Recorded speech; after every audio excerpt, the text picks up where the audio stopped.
أعوذ بالله من الشيطان الرجيم.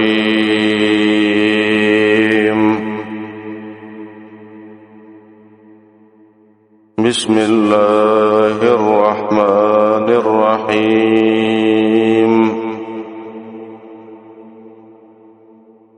صراط الذين أنعمت عليهم غير المغضوب عليهم ولا الضالين.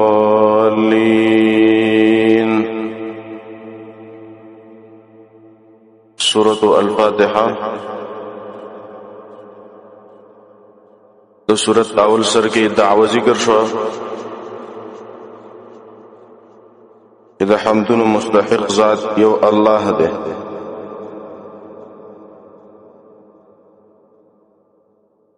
داغین رستا دلائل ذکر کېدل.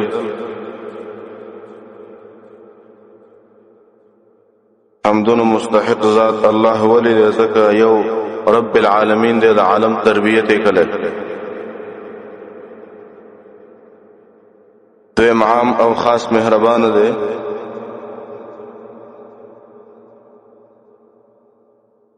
او دریم دو قیامت دو ورځې اختیارمند دے مالک یوم الدین. اغین رست نتیجه د دلائل ذکر شو تفریع او په ماقبل یده د ذات بندگیم په کار ده او داغه مدد غختلم په کار ده. بیغین رست طلب د هدایت ذکر شو دعا واچی الله موږ ته هدایت وکي او په دغه عبادت او استعانت کې موږ همیشه او دائم ولري. صراط الذين انعمت عليهم تا آیت د ترکیب په لحاظ سره بدل لے الصراط المستقیم نا او دا بدل لے په بدل الکل سره. صراط مستقیم سره معنا لار د آکسانو چې تا په انعام کله. دې بدلیت کی فائدہ دا چې پلار کې دو صفات دي. یو صفت د استقامت دی او دیم صفت د انعام الهی دی. ځکه په طریقې د علی سبیل البدلیت باندې راوړو د مخکې نه بدل کړ. د څه ونه ویلې چې اهدنا الصراط الذين انعمت عليهم بلکې ویلې اهدنا الصراط المستقیم نو دایته بدل کړ صراط الذين انعمت عليهم. عربت د دې آیت مخکې سره دا ده مخکې ویلي الصراط المستقیم نو دې صراط مستقیم باندې چې یو کس زینو منځ ذکر لچې دې باندې ډېر مصیبتونه راځي ځکه دا ډېر ګران کار دی په صراط مستقیم باندې مزل کول. نو الله د تسلی د پاره و ذکر کوي چې د دې مصیبتونو سره انعامات ام حاصلی لکه العطاء على متن البلايا. کله چې مصیبتونه تیر کړو نو خپل الله به رسه انعامات درکې عطایا درکې ورته درکې.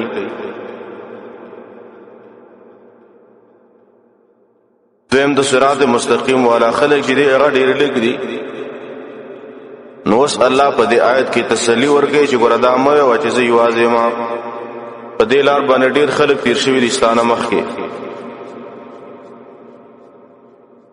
دریم دا صراط باندې چې څوک زی او دا غي صراط خپل نخي معلومي خپل نخي علامات لري نو دا غي سره صراط مندل آسان شي. نو دلته وای چې د دې صراط مستقیم مندل زکه آسان دي چې دا لار د انعمت علیهم دا غي پیتلی دي نو تاسو په ورځي. څلورم دا صراط مستقیم دعوه نو ارسړه دا دعوه کوي چې رسول صراط مستقیم والای موزما لار چې دا صراط مستقیم دا برابر لار ده. لکه قران کې الله وایي کل حزب بما لديهم فرحون. اره وډلا په خپل دین باندې بس خوشاله ده او په خپل عقیده باندې یو اسماء عقیده سیدا بل و اسماء عقیده سیدا یو اسماء ډل خدا بل و اسماء ډل خدا. اره یو کس ځان ته حق نسبت کوي یا لکه زما تنظیم کې داخل شه، که زما تنظیم نه بهر شولې ته کافر کېږي. بل وایي زما ډله کې داخل شه او که زما ډله کې داخل نه شوې نو ته بس د دین نه وځې. نو ارچا خپل لاره صراط مستقیم ګرځولې ده، خو لیکن د الله په نسبت صراط مستقیم څه کومه ده؟ امین موي چې موږ نه حق ورک شوی دی، ځکه یو سړی یو څه وایي او بل څه وایي. الله موږ ته دې آیت کې د صراط مستقیم مشران وښودل چې هغه پسې ځي. څوک دي؟ الذين انعمت عليهم، کسان چې الله په انعام کړی دی، معنا صحابه او نبی دی. نبی پسې روان شي، دي صحابه پسې روان شي، دا صراط مستقیم ده کنه. مصداق د منعم علیهم څوک دي؟ حدیث کې راځي نبی صلی الله علیه وسلم یې قیامت ته نږدې بډې رډلې جوړې شي، كلهم في النار الا واحده، دا ټول ډلې په اور کې مگر یو ډله به جنت ته داخليږي. نو بل حدیث کې دې تفسیر دی چې دا کوم ډله دا چې ټول ډلې به جهنم ته ځي، وډله به جنت ته ځي. نبی سلام فرمایي ما انا علیه واصحابه، پس چې زروانه مو پس چې ما صحابه روان دي، بس دا ډله به جنت ته ځي او نور ټول به جهنم ته ځي. بعض خلک په دې حدیث باندې اعتراض کوي چې دې حدیث کې راوی دی عبدالکریم. یو جواب دا دی چې هغه کې اختلاف دی، او دویم د دې په تایید کې بل حدیث ته چې الا وهي الجماعه. دې مصداق سره معنا دا شو انعمت علیهم، معنا لار د نبی او د صحابه کرامو. معنا دا شو اهدنا الصراط المستقيم، یا الله من تراوخه او لار برابر صراط الذين انعمت عليهم، لار دا کسانو چې تا په نعمت کړه دې، الله نعمت کړه دې په نبی او په صحابه، او یا الله د قلار باندې من روان کې. انعمت د دې مصدر انعام دې، انعم ينعم انعاما، انعاما ماخوذ دې د نعمت نه، معنا انعام نعمت کول، نعمت ور کول. نعمت سره نعمت ویلې کېږي هغه منفعت ته چې رسیږي تا د طرفه د غیر نه، ولیکن په طریقې د احسان او مقصد د منعم پاغي کې ځان له پیدا نه. نو په دې معنا باندې منعم چې هغه صرف الله دی. نبی کوم ته دین دار رسول دی، خو لیکن د نبی مقصد د الله رضا او ثواب حاصلولو. یا نور خلق نعمت ورکي، نو د بندا نعمت چې دی هغه نعمت حقیقی نشي کېدلی، نو بندا منعم حقیقی نشي کېدلی، بلکې منعم مجازي کېدلی شي. منعم حقیقی صرف الله دی، ځکه الله موږ سره احسان کړی دی، خو لیکن زموږ نه استمن نه لري، زموږ نه هیڅ مقصد نه لري. بیا نعمت په دوه قسمه دی، یو نعمت وهبي دی او دویم نعمت کسبي دی. وهبي دا مطلب معنا چې الله چاته یو نعمت وبخي، کسبي چې انسان خپل کسب. هر یو د وهبي او د کسبي نه په دوه قسمه دی، وهبي جسمانی، وهبي روحاني. وهبي جسمانی لکه بدن، لاس وغیرہ، دا بس د جسمی انعامات دی. وهبي دی الله انسان ته ورکړي دي، سترګې دي، غوږونه دي، لاسونه دي، پښې دي. وهبي روحاني لکه مثال روح شو، عقل شو، دا الله انسان ته ورکړي دي. دویم کسبی جسمانی چې بدن کې انسان کسب کې لکه جامې یا رنگونه ځان خیسته کول په کسب سره. دویم کسبی روحانی دی لکه علم کول، تقوا کول. دلته د انعمت علیهم نه مراد مطلق نعمت نه دی، بلکې دلته مراد نعمتي کسبی روحانی دی او هدایت او استقامت. قرآن کې الله منعم علیهم پنځه ډلې ذکر کړي دي. دلته الله وايي صراط الذين لاردا کسانو انعمت علیهم چې تا په انعام کړي دي. الله پچا باندې نعمت کړي دي، داخل څوک دي؟ نو دغه قسم خلق الله پنځه ډلې ذکر کړي دي په قران کې چې الله په نعمت ذکر کړي، چې الله وايي ما بدوی نعمت کړي دي. یو الله په نعمت کړي دي هغه انبیا دي.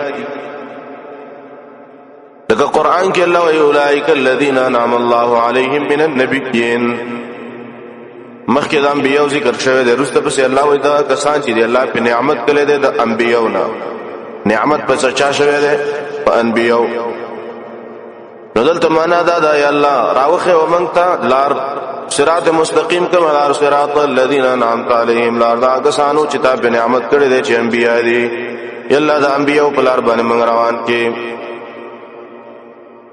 په منعم علیهم چې صحابه دي لکه قران کې الله وايي واذكروا نعمت الله علیکم اذ کنتم اعداء الله نعمت یاد کوي کله چې تاسو دشمنان وایو صحابه مخکې راتګ د نبی نه مدینه ته دشمنانو خپل مابین کې چې نبی راغی ورونه شو دا نعمت شوه د په صحابه نو یا الله موږ ته د صحابه لاره وخوا دریم خاص یو صحابي ذکر شوی دی چې هغه باندې ذکر شوی نعمت الله انعم الله عليه وانعمت عليه زید رضی الله عنه سورۃ احزاب کې براشي چې الله نعمت کړي په زید باندې دغه نعمت هم ذکر شوی دی سلورم نعمت چې هغه شهدا فی سبیل الله مراد دي یستبشرون بنعمت من الله رست براشي آل عمران زیرا حاصلې په نعمت طرف د الله نه نعمت شوی دی په شهدا باندې نو اطلاقات جدا جدا شو چې راجمه کې نو دین الله څلور قسم خلق جوړ کړي دي سورۃ النساء کې براشي آل تعالی دا ټول په یو ځای باندې ذکر کړي دي چې انعم الله علیهم من النبیین والصدیقین والشهداء والصالحین نعمت الله بچا کړل دی په انبیاء باندې په صدیقین باندې او په شهدا باندې او په صالحین باندې یا الله من تعالی راوخه وا د انبیاء او د صدیقین او د شهدا او د صالحین بس دا ټول صفات په صحابو کې موجودو نبی صلی الله علیه وسلم په ملګرو کې دا صفاتو نو مراد دا د معنا یا الله من تراوخه ولا برابر کملار لار د نبی او د صحابه کرامو یا الله په دغه باندې موږ روان کې بدل تدسی ویلې صراط الذين انعمت عليهم دسی ونه ویلې صراط المنعم عليهم صراط المنعم عليهم منا لار دا کسانو چې نعمت په شوی ده دسی ونه ویلې صد فارول زکا دې د پاره چې صحیح شي نسبت الله ته چې دې کې د نعمت نسبت الله ته صحیح شي او فاعل چې کله عظیم نو فعل خپل عظیم شانی مانا د انعمت نسبت الله ته شوی دی نو الله عظیم ذات دی نو پته لګي چې د انعامات چې کوم په صحابه شوی دی په نبی هغه ډیر عظیم انعامات دی د انعامات مونږ تراکې په دغه لار باندې مونږ روان منا دا شو صراط الذين لا دا کسانو انعمت علیهم چې تابع انعام کړي دي غیر المغضوب علیهم ولا الضالین دا آیات یا په مخکنی آیت کې داخل له خود بعض قراء په نسبت دا مستقل آیت دی جدا ځان لام او ترکیب په لحاظ سره دا بدل دی او یا صفت دی د ما قبل لپاره په دې کې دوه قول دی اول قول لاله چې دا بدل دی او ابن قیم رحمه الله په بدايه تفسیر کې پاغي باندې پدری طریقو سره رد کړي دي ځکه به معنی غلطي دیم قول لاله او دا غوړه قول دی چې غیر المغضوب علیهم ولا الضالین دا صفت دی د انعمت علیهم د پارام به دې باندې وسوال نحوی راځي سوال د سره چې غیرو چې دا خو په اضافت سره نه معرفه کیږي او الذين انعمت عليهم خو معرفه ده نو څنګه دا غي د پارا صفت ده دا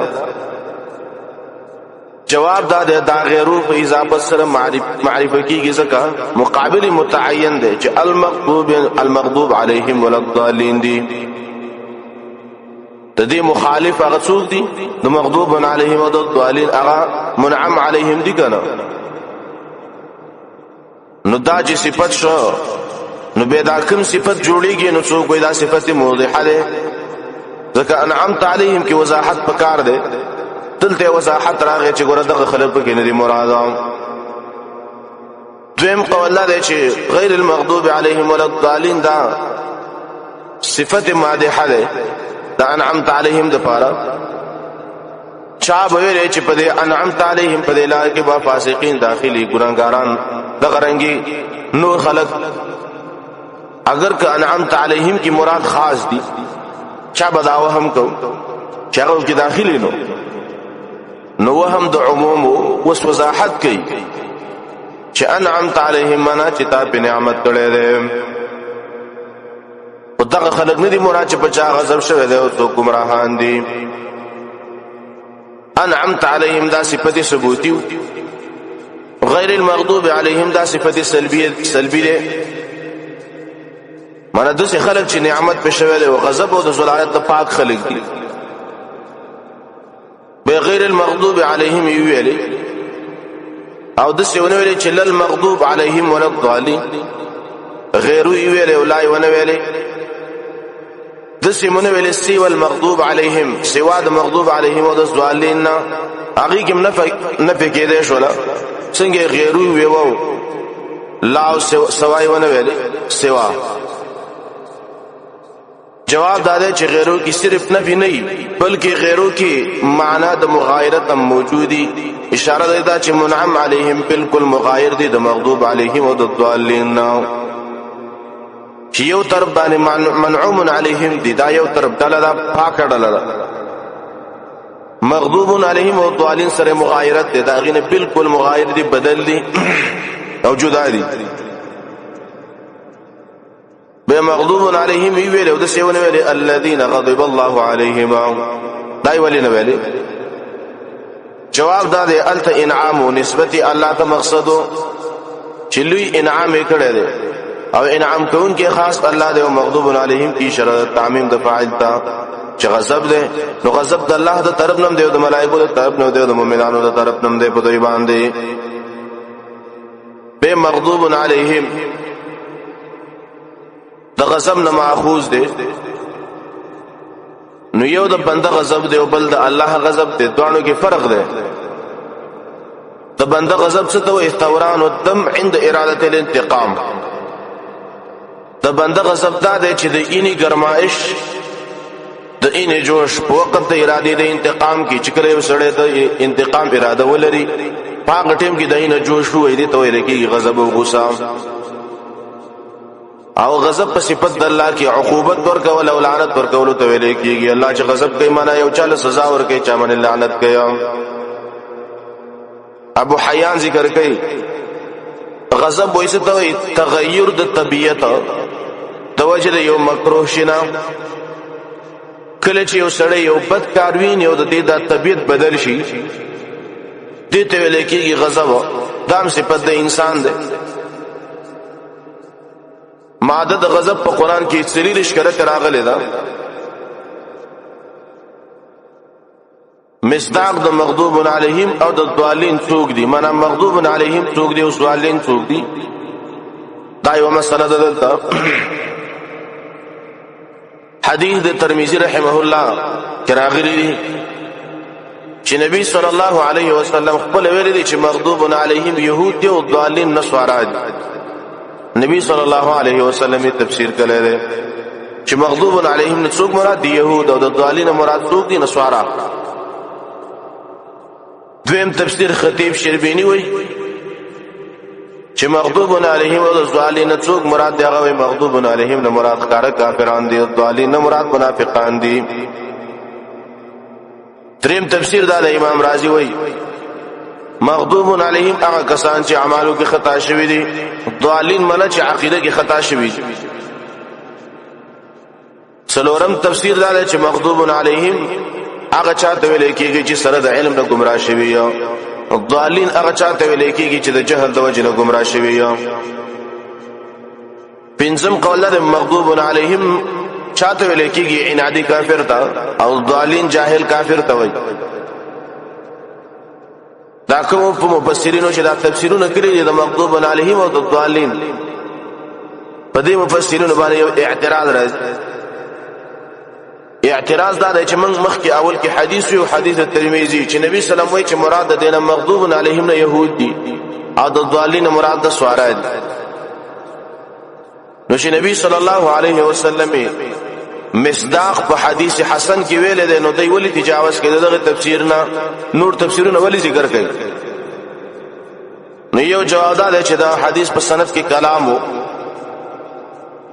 دویم جواب دا چې قران کې الله غضب د يهودو نه غیر د نور خلقو د پاره ذکر کړي ځکه نور تفسیرونه کوي دریم حدیث کې نبی صلی الله علیه وسلم مصداق د دې په طریقې تمثيل سره ذکر کړي دی نبی صلی الله علیه وسلم چې د مغضوب علیهم نه مراد څوک دی يهود په طریقه د مثال سره ویل دی او د ضالین نه مراد څوک دی نشوارا په طریقه د تمثيل سره ویل دی مثال سره په طریقې د تخصیص او د حصر سره نه دی ویل چې نبی صلی الله علیه وسلم دی ویلي چې د دې نه مراد مغضوب علیهم نه مراد يهود دی او بل څوک نه دی ضالین نه مراد نشوارا دی او بل څوک نه دی حصر خو نبی صلی الله علیه وسلم نه کړي گویا کې مصداق هغه وخت کې د مغضوب علیهم يهود او دې زمانه کې نور دی او په هغه زمانه کې مصداق د ضالین نشوارا او دې زمانه کې بنوري بدلته یو عنوان دی اسباب الغضب کم کارونه دي چې الله رب العالمین په انسان باندې غضب کوي او په غصه کیږي قهر په نازلې کم کارونه دي هغه قران کې ذکر دي زه په برازي اولنې سبب د الله د غضب او د الله د غصې تبديل د الله د نعمت د الله نعمت بدلول سبب دی د الله د غضب دویم سبب د الله د غضب دا دی کفر د الله په آیتونو باندې کله چې یو سړی د الله په آیتونو باندې کفر وکړي دا سبب دی د الله د قهر او د الله د غصې دریم قتل د انبیاء پیغمبر چې چا مړ کو او شهید کو دی انسان باندې د الله قهر او غصه او غضب نازل شو څلورم عصيان د رب العالمین نه فرمانی کول سبب دی د الله د قهر او د غضب او د غصه پنځم سبب تجاوز د حدود شرعیونه حدیث شرعی او شی کې معلومه او تغیر تجاوز او کې سبب دی د الله د قهر او د الله د غصه او د الله د غضب شپږم سبب د الله د غضب او د الله د قهر کفر بالقرآن عنادا قرآن باندې د عناد د وجنه کفر کول عنادن کفر کول ضد د وجنه قرآن نه منل سبب دی د الله د غضب او د الله د غصه وهم سبب دا دی قتل المؤمن عمدا یو سړی مؤمن ملک او قصدن ملکی سبب دی د الله د قهر او د الله د غصه الله په غصه کیږي سورۃ النساء کې براش اتم سبب نفرت د دین حقنا نفرت کول د دین حقا او طعن کول په دین باندې صحیح دین یو سره نفرت کوي په دې باندې طعنونه لګي سبب دی د الله د قهر او د الله د غصه نهم التولي يوم الزحف د میدان د جهاد د تیخ تکول مجاهدین د کافرانو سره په جنگ کې نه خدي یو سړی و تخدید دینا د الله قهر په دې باندې نازل شو سورۃ انفال کې براشي لسم الافتراء علی الله الله باندې دروغ تړل په الله باندې دروغ ویل سبب دی د الله د قهر او د الله د غصه یو خبر الله نه درکړي یو کار الله نه درکړي او یو سړی په دروغ تړي چې موسی علی السلام ته الله د سی ویلی و عیسی علی السلام ته الله د سی ویلی او الله ته نه ویلی ځان نه قصې جوړې کړي او دروغ جوړ کړي او یا یو سړی وای چې ما ته الله د سی ویلی دي په خوب کې راته ویلی په یې خیرات ویلی دا سبب دی د الله د قهر او د الله د غصه یو لسم سبب د الله د قهر او د الله د غصه د موحدین سره فاسبای شرکیو کې جدال کول جګړه کول سبب دی د الله د قهر دولسم د نبی صلی الله علیه وسلم د وعدونو خلاف کول سبب دی د الله د قهر دیارلسم الطغیان فی الرزق پر رزق کې طغیان کول سرکشي کول په اسراف باندې لګول الله تعالی مال ورکړي او یو سړی راولږي په ګناه کې ولګي الله نه فرمانی به وکي مال خو الله درکړي به دوري د الله په نه فرمانی کې لګي دا سبب دی د الله د قهر او د الله د غصه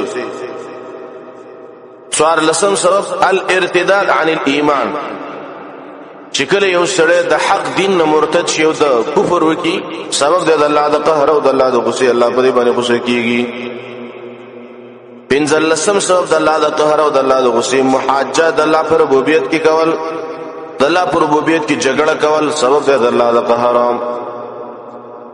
نو ځکه ویلي غیر المغضوب علیهم منا غضب نه شوی په منعم علیهم باندې ولا الضالین او نه دي گمراهان. ولا الضالین دا ترکیب کې عطف دی په المغضوب علیهم باندې. نو د غیر د لاندې دی دا، نو چې د غیر د لاندې شي نو اشکال راغی. داسې بشي چې غیری ولا الضالین نو نفی چې په نفی داخل شو نو ثبوت پیدا کوي. دا قاعده ده. نو گویا کې دوی گمراه نشول کنه ځکه ثبوت شو. جواب دا ده چې لا چې په مقام د عتب کې راشي نو لا د تاکید د نفی لپاره راځي. غیر کې نفی وا نو د الضالین عتب صحیح کېدو نو دوباره لا راوړو چې تاکید د نفی وشي وهم نه پیشي. ولا الضالین ضلالت نه ماخوذ ده. ضلالت قران کې په لس معناګانو باندې راځي. یو ضلالت راځي په معنا د غایب کېدل ورکېدل، لکه عرب وي ضل الماء في اللبن، وبو په شودو کې ورکې شولې او ضلالت ضال شولې معنا ورکې شولې. الته ضلالت نه مراد څه ده؟ ورکېدل په وبو کې. او حدیث کې راغلي دي العبد الضال، بنده گمراه ده تر څو پورې چې ورک شوی شی د سره یو اعلان نه کوي. منا چا یو شی بېمیته او د ځان سره هم د پټ کو اعلان ولونه کو تشریح ولونه کو چلا چې د لکه مالس یو شی مندل دی دا نه خې پکې دي دا ونه وي صرف جب کې کېدي. دا بنده تر هغه پورې گمراه ده ضال له چې ورک شوی شی ضال د سره پروتي او تشریح نه کوي. دویمه معنا د ضلالت د بربادېدل. دریمه معنا د ضلالت د مرګ. لکه سورۃ یوسف کې براشي. څلورمه معنا د ضلالت د دفن کول. او پنځمه معنا د پټېدل. او شپږمه معنا د هېرېدل. نسیان هم راځي په معنا د ضلالت. ضلالت راځي په معنا د نسیان. اومه معنا د ضلالت د فقدان ورکېدل. اتم معنا دا غرزیدل معنا سقط غرزیدل دي کې معنا دا منم ته ضلالت دا. نهم نفس تلو تموي او لسم چې کوم دی جهل تموي سادهګۍ تموي. لکه سورۃ یوسف کې براشي دا یوسف علیہ السلام داورونه پلار ته وي چې پلارا تو پر سادهګۍ کې معنا په ضلال. سادهګي دا معنا خدمت د لمنګ کوګړې وځي لمنګ کرو تمینه د یوسف سره کې. نو الته ضلال دینی ضلالت نه مراد بلکې ضلالت نه مراد سادهګي دا. ساده کار کې تا ساده سړی په شریعت کې ضلال څه ته وایي؟ شریعت کې ضلال دي ته وایي چې د حق لارې نه اوړېدل، کله عمدن وي او کله خطاً وي. یو سړی کله قصدن د سمې لارې نه واوړي او کله خطاً واوړي د سمې لارې نه. دلته ماغه عنوان ذکر کوو مخکې اسباب الغضب او اسباب الضلال. کم کارونه دي چې انسان په گمراه کې ضلالت طرف ته ځي. اولنې سبب د ضلالت هغه د تبديل الايمان بالكفر. چې یو سړی کله کفر واخلي ایمان خرج کی او کفر چې کوم دی په بدل د ایمان کې واخلي، سبب دی د ضلالت او د گمراهۍ. انسان په دې باندې گمراه کیږي. دویم سبب د ضلالت علم باندې عمل نه کول. یو چا له علم ورکړي دی عمل پې نه کوي، په دې باندې انسان گمراه کیږي. دریم سبب د ضلالت هغه د نبی صلی الله علیه وسلم د اتباع نه مخ ګرځول او د تابعدارۍ نه. د نبی صلی الله علیه وسلم د تابعدارۍ نه چې د مخ ګرځول گمراه کیږي انسان په دې باندې. څلورم دا ده نبی صلی الله علیه وسلم ته په دروغ باندې شهادتونه کول. دام سبب د ضلالت ده. پنځم دا ده هر قسم شرک او د ضلالت او گمراهی ده. شپږم اسد عن سبیل الله د الله تعالی نه خلق بنده ولا. وم چې کوم دی الغلو فی الدین، دین کې غلو کول، د حد نه تجاوز کول سبب دی د ضلالت. اتم کفر مطلقاً بس کفر چې څوک کوي بس په دې باندې انسان گمراه کیږي او دې باندې انسان ضلالت باندې تليږي کفر کول. اتم سبب د ضلالت اتباع الهوا، نه هم سبب د خواهش تابعداري کول. کله چې یو سره د خواهش تابعداري کوي په دې باندې انسان گمراه کیږي. لسم سبب په نبی سلام باندې اعتراض او طعن کول، په دې باندې انسان ضلالت باندې تليږي گمراه کیږي. یو لسم د الله او د رسول نه فرمانی کول، په دې باندې انسان گمراه کیږي. دولسم د اکثریت تابعداري کول. الکه ډیر خلک د کار کوي زم کوم کنه، ډیر خلک د وای نظام د کومه لکه جمهوریت د مغرب شو چې په دې مسلمانانو د بعض ملکونو کې دا ورته په دې په دې مسلمانانو باندې جمهوریت او ته لیکيږي چې دا کفر دی. جمهوریت د ځړنه منل، پاغي باندې فیصله کول په اتفاق د مسلمانانو په اتفاق د علما باندې دا کفر دی. جمهوریت د مغرب چاغې کوم جمهوریت وای پاغي کې خپل مادي دي، پاغي کې به د خصو حقونه بیل مقرر کړی دي، د سړوي بیل مقرر کړی دي. فیصله ده د الله د حکم نه په غیر د ما انزل الله. الله چې نازل کړي دا غي نه ما سوا په بل ځوانه فیصله ده. کله چې یو سړی د ځلنه جمهوریت ومني دا سړی په باندې کافر کیږي او د دین نوځي او گمراه کیږي. دا لسم سبب د الله د رحمت نه امیدي. کله یو سړی د الله د رحم نه امید شي سبب د ضلالت ده. څوارلسم سبب الدعاء عن غیر الله، د غیر الله نه دعا غوښتل په دې باندې سړی کافر کیږي، د دین نوځي. پنځلسم سبب الموالات مع الكفار، د کفار سره دوستانه کول، په دې باندې انسان گمراه کیږي. يهود او نصارا سره مینا کول، يهود او نصارا سره راشه درشه کول، يهود او نصارا سره دوستانه کول سبب د ضلالت او د گمراهۍ دی. شپاړسم سبب آخرت باندې دنیا غوړه کول سبب د ضلالت او د گمراهۍ دی.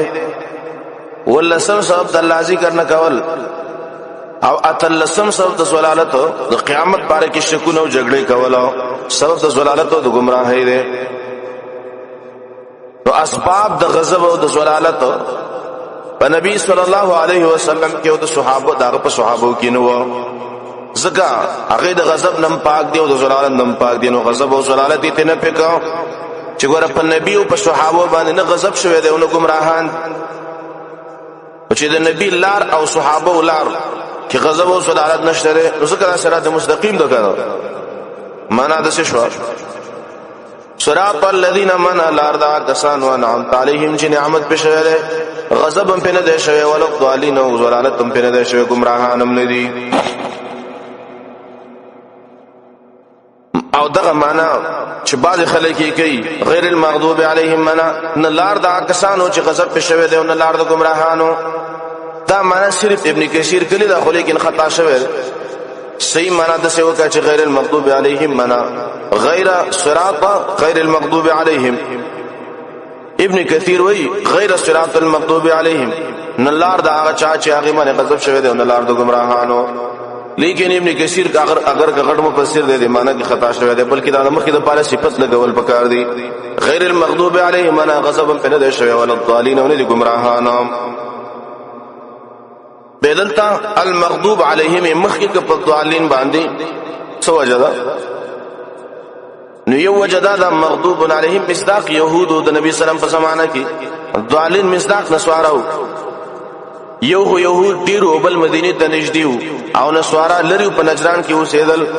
نو کوم چې نږدې کافر دی داغه مخکرت پکار دی، هغه سره مخکې jihad پکار دی. قاتل الذين يلونكم من الكفار، الله اول نږدې کافر مړ کوي هغه سره وجنګيږي بیلورو پسې ورشي.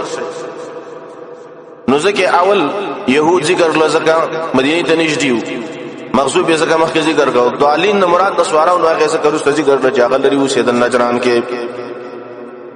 دویم دا ده اول مخالفت چې کړو يهودو کلو نسوارا هرڅ درال به مخالفت وکړه. نو ځکه اول د يهودو ذکر وکاو.